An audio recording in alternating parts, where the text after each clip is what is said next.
let's face it, attention spans are always low, but certain times of the year can be even more difficult, like the end of the year or near a holiday or when there's a full moon or, you know, days that end with Y. So it can be really hard to keep students engaged, especially in the era of TikTok and all of the other things going on. So let's talk a little bit about 3 different ways that you can help keep your students engaged that are hopefully pretty simple to implement.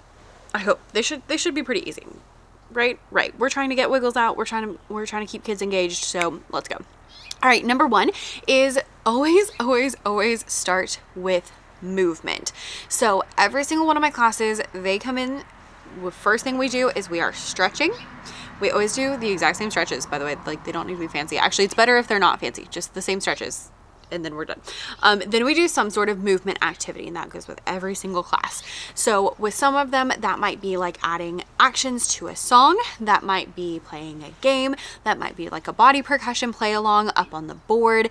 It might be like a clapping activity. It could be anything, but just do something at the beginning of class to get the kids moving a little bit.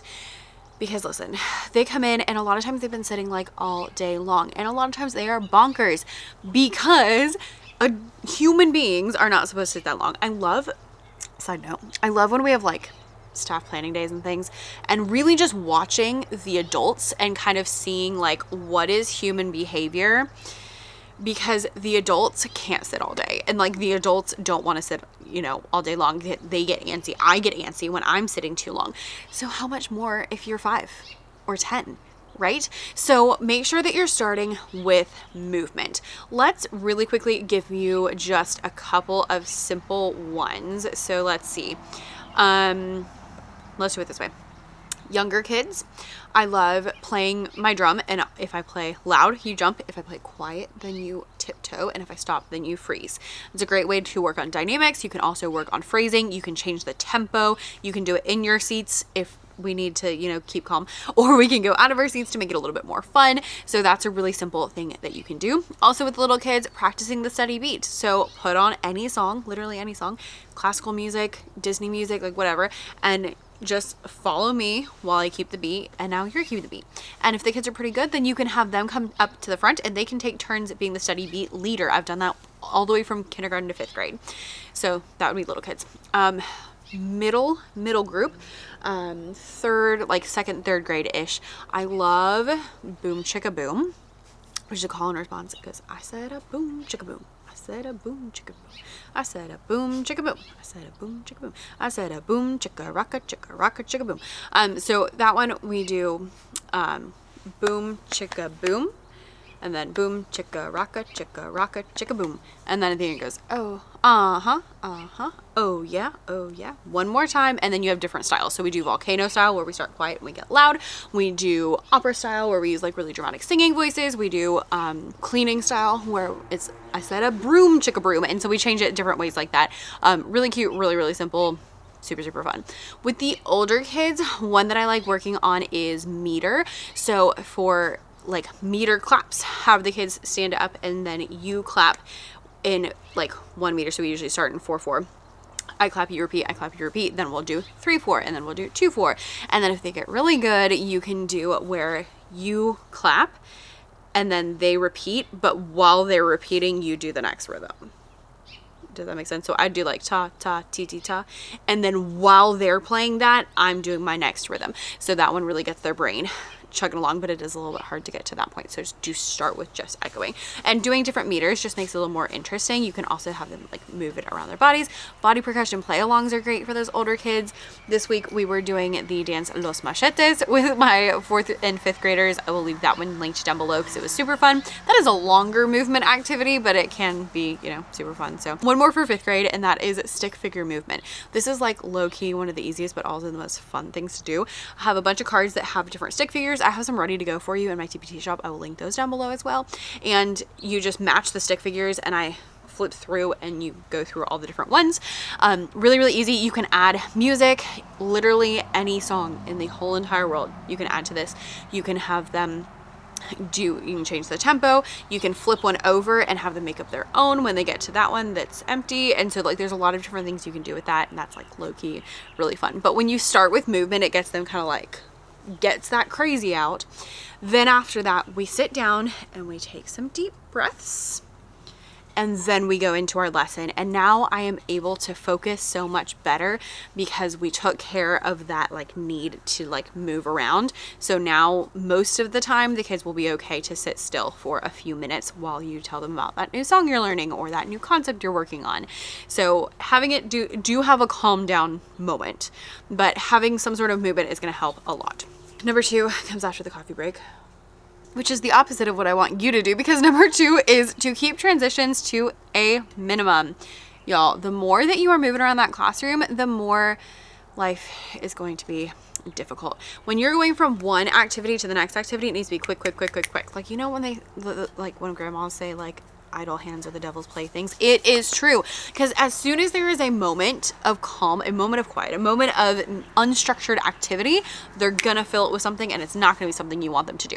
So keep your transitions as short and quick as possible. So a couple things for that. Number 1, I like to have my whole lessons in my Google Slides, so that way I have Google Slides and have a clicker. So you can click, so I don't have to walk up to the front to go change it. But have them in my Google Slides so that way I'm not like, first of all, I'm not forgetting what I'm doing, which used to happen a lot before I started doing this. Now I can remember my lessons because they're right there. I also have all the lyrics that I need and all the visuals I need. I'm not going hunting for different things because it's all in my Google Slides. I don't make posters anymore. I put it all in my Google Slides. Everything goes in Google Slides so that way all the information is there and I don't have to like go searching for things. I just go click and we go to the next activity. Secondly, when you have materials that aren't digital, you need to have them ready to go. This can be really, really difficult because we teach a lot of different classes and sometimes you need a lot of different materials, but have all of them like easily accessible. So if you have something, especially if you have like, well, 2 things. Number 1 is I have like a counter at the front of my room, which is great. And on that counter, I have like a box for each grade level. And so if I have anything for that grade level, it's supposed to go in that box. So if like first grade right now is using the book Rumble in the Jungle, they're using little like Beanie Babies to make different rhythm patterns. So those things are in the first grade bucket. 4th grade is doing a writing activity. The writing activity is in the 4th grade bucket. Like everything is in those buckets so that I can find them easily, and all the buckets are at the front so that I'm not losing them. I always keep whiteboards, markers, erasers, pencils, clipboards, all of that kind of stuff at the front as well so that it's all easily accessible all of the time. And then anything else I need that doesn't fit in those buckets go either next to the counter, on the counter, or down on the floor close to the counter. So if we're using rhythm sticks, they're right there. But have those materials out and ready to go, because the worst thing you could do is when you're like, oh, wait, where is that thing? And y'all, no judgment. Been there, done that this week. But just try to have those materials ready to go so that you're not floundering, you're not all over the place, because the more all over the place you are, the more all over the place the kids are going to be. So we want the kids to do, a good job, which means we need to keep those transitions at a minimum. So Google Slides, materials ready. And then number 3, just trying to really make sure those transitions go as smoothly as possible. It can be really hard because in music, we got different formations going. So sometimes we're in a circle, and sometimes we're in rows, and sometimes we're spread out, and sometimes we're in groups. And so there is going to be some times when there are transitions, but you want to make them as seamless as possible. So for example, kindergarten has been learning train songs. So we, of course, had to make a train and take our steady beat train all around the room, right? So with most of my classes, our steady beat train went all the way around the room, and then I led the steady beat train into the line so that then we didn't have to sit down and line up again, because now I eliminated a transition and life got much easier. So that is an option if you have something like that. Or if you have something like, if we're in a circle and we're going back to our spots, I have different colors for mine. And so one thing I'll do is I'll say like, if you sit on a green dot, please move back to your spot. If you sit on a green dot, please move back to your spot. if you sit on a red dot, and so on and so forth. And that's like a way that you can kind of make it a little bit more musical. If there's something that kind of goes along with what we're doing, like we're doing like a mouse song, I'm like, oh, let's see if we can scurry like little mice back to our seats. If we're doing like the activity I shared earlier where we're walking around the room, walking and stomping with the drum, then I'll have them tiptoe and I'll say tiptoe back to your seat, and they keep going that way. But if you can make your transitions musical, life's going to be a lot better. It doesn't always work, but whenever you can, it's great. Or if you have like, I actually went and observed another teacher and she had like a really cute little cleanup song. I wish I remembered what it was. I'll have to text her and have her let me know what it was, because it was really cute. And so then when she went to clean up, she was like singing, and then all the kids started singing. And so that's a good way to like have a nice little transition. And we're now kind of minimizing that transition by doing the singing. Right? What is the fastest way we can put instruments up? That's the one we're going to do. So think about things like that. Like, how can I make this a little bit easier, a little bit smoother, a little bit faster? Because the less transitions, the better your life is going to be. Okay? Okay. Number 3 is add some games. If you want those kids to be engaged, the thing you need to say, the magic word, is game. Especially if it's a learning game. We love learning games. I love learning games, at least.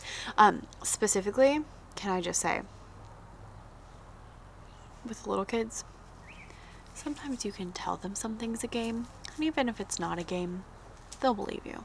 You know, we're gonna play a train game where you're gonna pretend to be a train, move around the room. It's not really a game, but it could be. Right. Now, the older kids don't quite understand that as much, but adding games is going to make your class more fun, because games are fun. So if you can add games to your class, it's going to get the kids more engaged. Also, if you can hold those games till the end of class, you can hold it over their heads for the whole class and be like, oh, if you're good, we're going to have a game, right? Right. Now, there's tons of different games that you can use. Let me give you a whole group game, and then we'll talk about some small group games, because I do love some learning small group games. Okay, whole group game. Pass the beat around the room. I found this on YouTube years ago. My kids are obsessed with it. So this one I use with the older kids. And you have some sort of pattern, and they have to pass the pattern around the room. So like last time we did like pizza rhythm. So we did like pizza, pepperoni, pizza, cheese. Okay. So you go around the room, everyone stands in a circle. You go around the room and everybody gets one beat of the pattern. So if we're like these are my children here. It'd be like pizza. I don't remember what I said now. Pizza, pepperoni, pizza, cheese. Pizza, pepperoni, pizza, cheese. And we go around like that. And if you mess it up, or if you hesitate, then you are out. Okay? Super fun, really simple. You can use words, or you can use rhythms.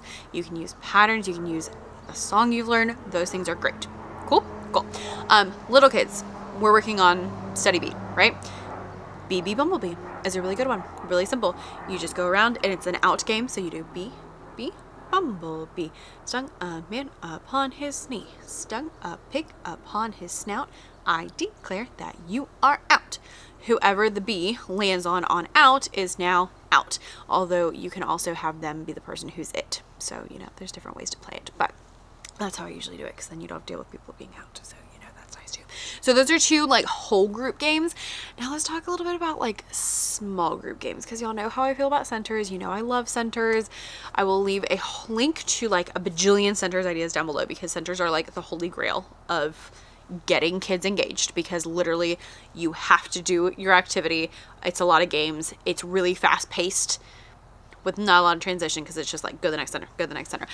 So love centers, love them, love them, love them. That's not what this video is about, so I will leave it linked down below. But a couple of ones that I do love. Number 1 is Music War card game. We just played this yesterday because we had like an extra 5 minutes of class, and I was like, great, we're gonna play Music War. For this, I like the rhythm one. I do have rhythm, treble, bass clef, and dynamics in my TPT store. But basically, you get a stack of cards. Everyone has the same amount of cards, so we just, distribute them evenly. You take your stack of cards, you flip over the top one, and whoever has the longest rhythm, so like the most amount of beats, is the winner of that round, and they get to take everybody's cards that are in the middle and add it to their pile. The idea is at the end you'll have one person who has all the cards and everybody else has none, and that person is now the winner. This is based off an actual game. actual card game called War. So if you were wondering why I called it War, that's why, because it's an actual, like, even we were playing it and one of the kids was like, oh, I played this game before. And now we were doing the music version, which was great. And they love that one with 4th and 5th grade. And it's really good because we've been working a lot on like beats and meter and time signatures and that kind of stuff. Number 2, if you need a solfege game, Lucky Lemon's solfege game is a board game that is super, super cute. The kids go around the board. They have different challenges that they do. Those challenges give them lemons, which are points, and then whoever has the most lemons at the end is the winner. I love this one because the different challenges are different. So some are like singing, some are where you have to like identify the notes, and some you have to figure out, you know, like what this pattern is. And so there's different options, which means that your kids get to practice solfege in lots of different ways. I'll link these down below, by the way. All right, let's do 2 more. So next up is Kaboom, of course, my favorite. So for Kaboom, you can do this with any concept, but let's assume it's rhythm. If you have a rhythm, you're doing rhythm. You do like little rhythm cards, or I used to write them on popsicle sticks until I found out that it is so much easier to print them out and laminate them. And now we don't do popsicle sticks anymore because it's so much easier to print them out. So I put them all in a cup. The kids take turns pulling them out, reading the rhythm. If they get it right, they keep it. If they get it wrong, they put it back in the cup. Next person goes, etc. If they get a kaboom, then that person has to put all of their cards back, which is great because the game never ends. You can do it with rhythm, you can do it with treble clef, you can do it with instruments of the orchestra and talk about the instrument families. You can do it with literally any concept, which I love. A good versatile activity, because once you've done it once, then they now know how to play. So if you do it with a different concept, it's really easy because now they already know what to do. All right, and last one, I have a freebie for this one, and that is Feed the Monster. So this is really cute for the littles. It's another one. It's not really a game, but it's fine.